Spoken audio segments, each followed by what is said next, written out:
I'm Bill Herzog. This is Jarod Higginbotham. and we are going to talk about steelhead stuff today. What things you need to have if you want to catch big steelhead.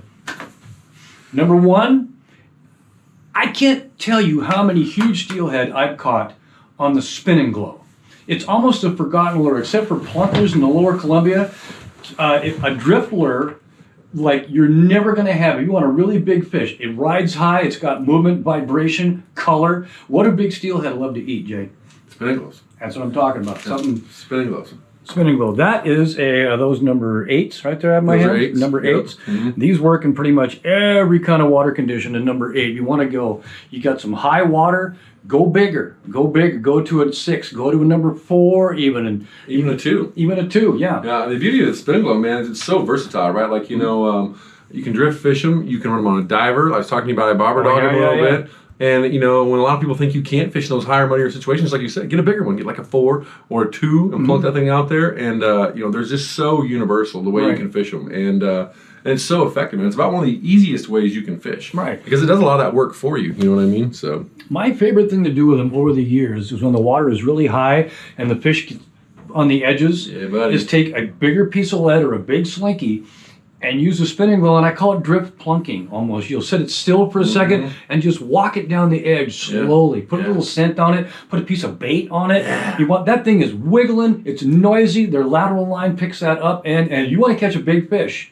That's the time to do it because those fish aren't up under stuff, they're on the edges, and you put a Spin-N-Glos in their face, dude. I read an article sometime in the 90s about this really cool dude. His name rhymes a lot with yours. Learned that same stuff. And I learned those tricks, and I used those. And that's where I learned a lot about Yakima Bait products before I got here was, STS Magazine when I was younger. And, that article you wrote got me to be a Spin-N-Glos fanatic as well.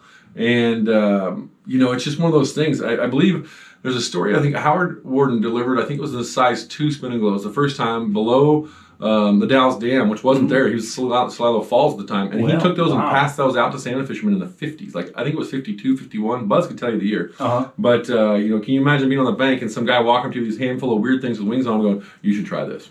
And then here we are 70 years later, and it's still one of the most iconic lures on the planet. What isn't tried won't work. Oh, man. And I just love them. And I'll tell you, there's a couple tricks too, like that I've learned with these things, and how sometimes fish key into a certain speed or whatever. Like when I'm fishing spin fish, I know if I speed up and it spins faster, I catch more fish. Sure. Well, plunking or running a diver, same thing, right? So if you cut one wing off, it'll spin faster, and it'll wobble. It'll wobble, because it's out of balance. Right now, no. Speaking of which, I don't know about quality control anymore, but way back in the day when we got the cork body ones, I would go through a bunch and I'd look at the tops of them, and if the holes were slightly off, those are the ones I bought because they wobbled like this. Yeah, for sure. And those really worked well. You know how you can do that with just these? Do tell. Turn it upside down. Well. Really?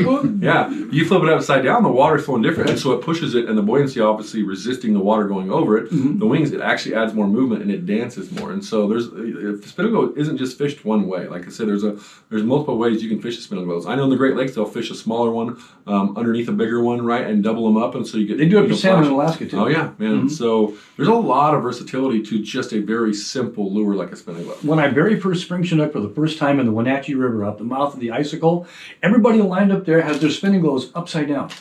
And I thought, look, these guys don't know how to rig it. That guy doesn't. Okay, something's going on here. They all did it upside down. Yeah.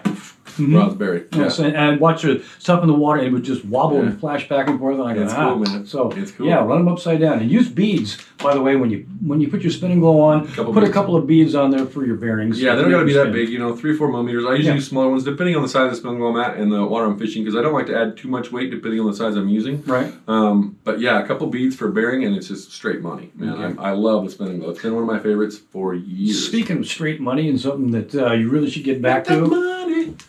Corkies.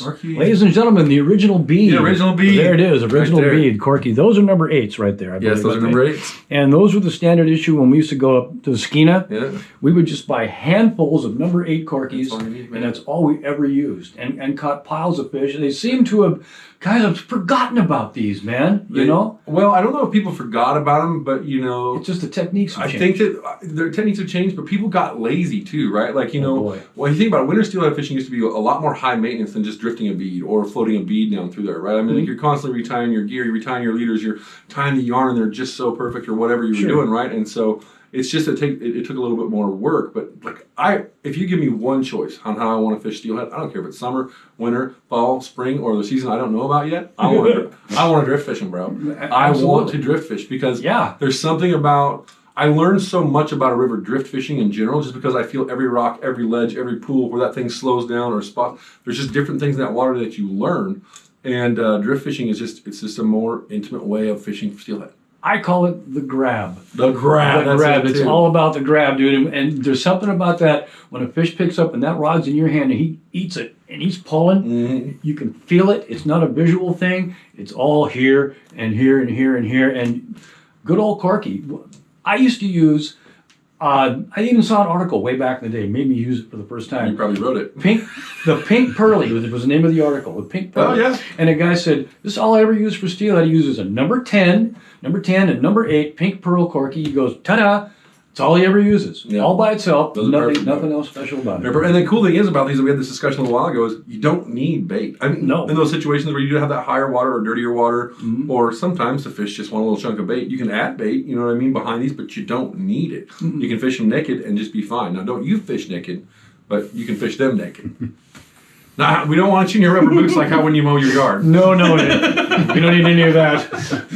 So yeah, I mean, these are iconic, man, and it's just fun ways to fish, and give you some versatility. You know what I mean? Absolutely. Just fun. Those are just a few colors I was playing with. You know, I'm always testing different colors and stuff here on what I want to come out with that's new, and those have never been seen before. So for those of you seeing those, you may see those sometime in the future. Actually, if these had a white wing on them, guess what? Guess what the original Spin-N-Glos color was? Oh yeah, flame chartreuse white wing. Here it is. Yeah. There's the OG. Les Anderson caught the world record salmon on that on a flame chartreuse white wing Spin-N-Glos. The size of your shoe. Yeah, the size of my shoe. Yeah.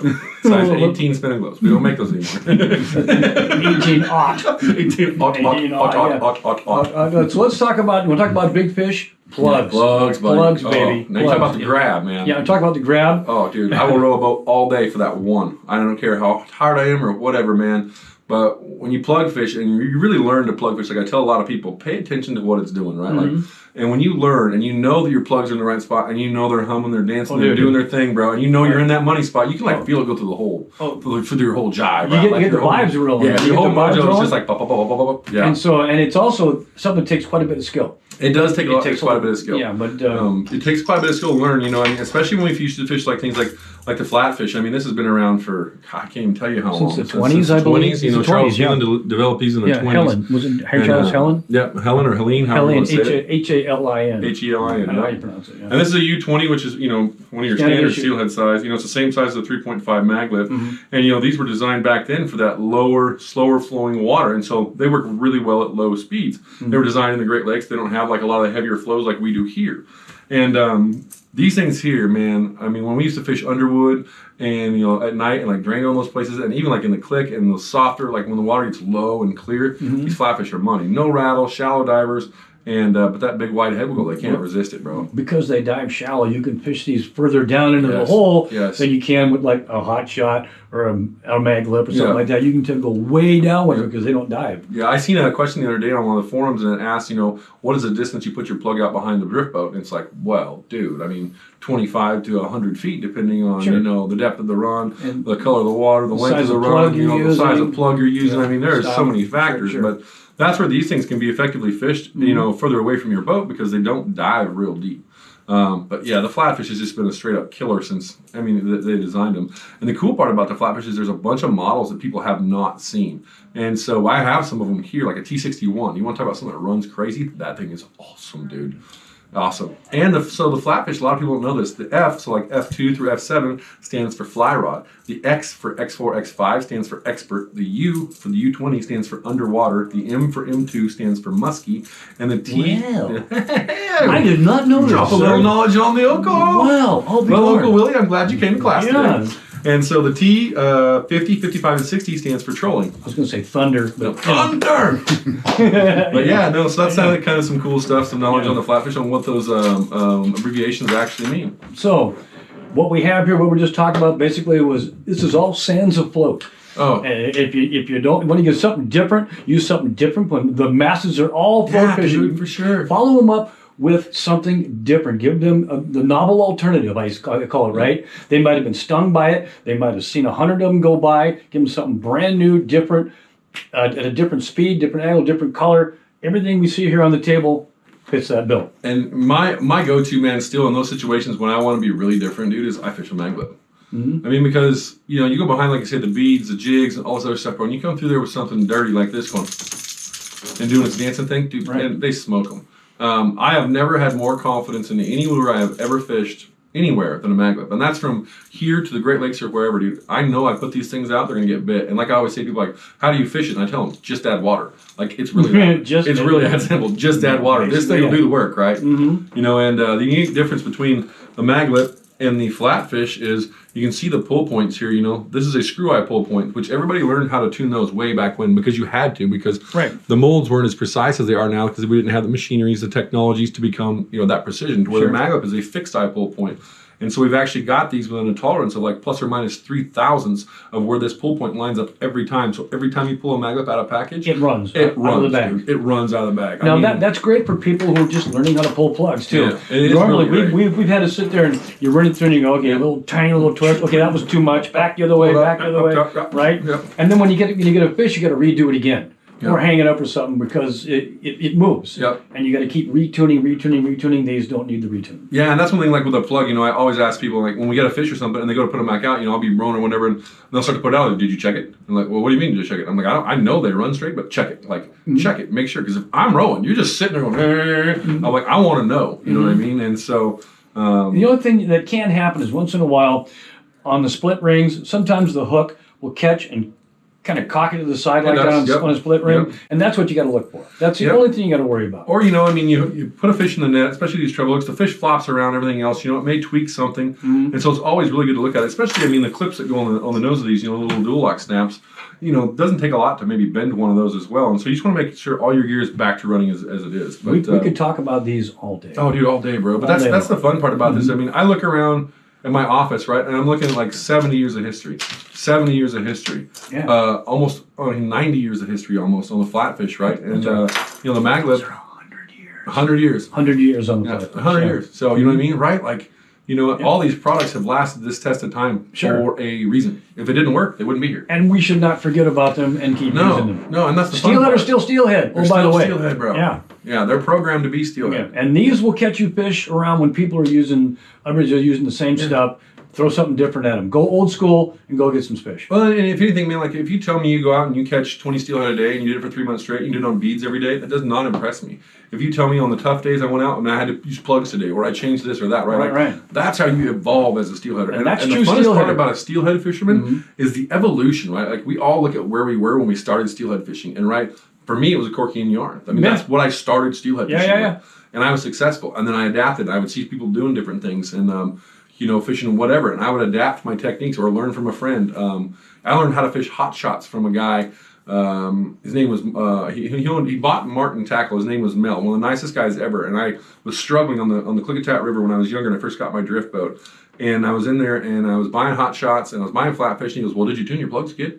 I'm like 16 years old. I'm like, huh? We got about tuning my plugs, man. And he's like, and so he showed me. And the next day I go down there and I get, you know, launch my boat, and I get out there and I do exactly what he says. Your plugs are probably running, flipping over, who knows, tricking off to the side. And I caught 3 steelhead that day, and I was like, light bulb goes on. Light bulb goes off, right? And so I was immediately addicted to learning about plug fishing, and so, but yeah, all these techniques we talked about are just, you know, steelhead fisherman's, you know, dream, and we could talk about this with like all of our friends, right? Because anybody that's these, you know, hardcore steelhead bums like we are, they've done all this. I could talk about Spin-N-Glos for 3 hours and never do the same thing twice. I know, they're awesome. It's just a really neat lure, and such a simple invention, you know, back in the 40s, you know, and who would have thought that, you know, like I said, here we are sitting here today talking about these things, and they sell across country for everything, you know, and, you know, so just a really unique lure. But, you know, it's a unique company, too, and so I'm proud to be able to work here, that's for sure. Yeah, you bet. Get to hang out with my Uncle Willie in my office and shake rattle. Do you like your rattle? Thank you. I jingle keys for you, too. No, keys are dangerous. So, well, yeah, it's fun, buddy. I enjoy talking to you about this. Thanks for coming by my office, man. My pleasure, man. I always love seeing you. I live a long ways away. I know, it's only 10 miles, so I'm giving you a hug. All right, love brother. you, buddy. All right, man. Let's go fishing. Let's go fishing. All right. So we're here in the factory, Yakima Bait Company. This is one of the neatest places on the planet. It's like Disneyland for fishermen, where we make all the toys that you people get to play with. So right now she's building some flash glows here. They're gonna build rooster tails over there, line up spin fish back here, tying jigs. You know, a little bit of everything goes on here. So it's a pretty unique place, and not very many people get to see it. You back here, this is what I call Spin-N-Glos heaven, because everywhere you turn it, Spin-N-Glos. Right, left, behind you, in front of you, on the boxes, in the ground, above, and everything in here is just full of Spin-N-Glos. Lots of pretty colors for all the fishies. You like that, Uncle Billy? Yes, I do. Make you happy, buddy? Look at that. Many hours here, as a matter of fact.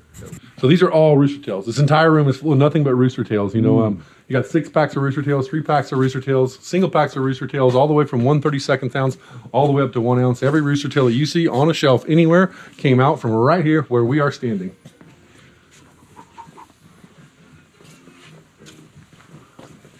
And they get shipped out from right there. Every single Yakima Bait box you see gets shipped out right there. All of them. Everything. So Yakima Bait, we never throw anything away. You can see on the wall behind me, these are all old flatfish. They were in the catalog at some point in time, especially if they have a, you know, a standard abbreviation, M's, you know, the ORBS. But so that way, a lure really never dies. You can still order it custom if you absolutely have to have it. If you see anything with a Y in front of it, those are customs. Not in the catalog, never have been. So kind of a cool walk down memory lane through here. See some of our new spin fish colors here. So our standard ones up here. And all the way down through here. Look at all these. These are cool. Yeah. And then the random box of all the random customs that we've done over the years. And they're still doing. This wall here is pretty cool. We'll stop on that, let you look at it. Some of these are available, like I know these are Fisherman's Marine customs. You know, some of these are Sportsman's Warehouse customs, so they're a little bit everywhere. Well, right here, she is painting some of our new spin fish. So one of our rotten banana colors, and that's how she's starting out. She got that with a white base, then she'll go back over, and if you look to her left, you can see the chartreuse color, and then she'll walk it through, and whenever she's done, it'll look just like that. This is my friend Rhonda right here. Say hi, Rhonda. Hi. If you have fished a custom mag lip, spin fish, flatfish, any of that stuff, she's the one that helps. They bring it to me, I give her an idea, she brings it to life, we bring it to you. That's Rhonda. Thank Rhonda. So this is the cool part about my job. I actually have a test tank I get to use, and so when we design a new lure, I get to come out here, put on my headphones, hang out, listen to some music, and just test lures all day, right? Who doesn't want to do that? So this is actually one I designed. It's a musky spinner, double bladed, and it's called the Double Dipper. As you can tell, it's got double blades, double hooks, and double pieces of hackle. It looks really cool going through the water. So we'll flip her out there ways. And you can see it, both those blades spin around at the top. And you can hear them rattle. See that thing snaking down through there? You bring it up and you do your figure eight for a musky.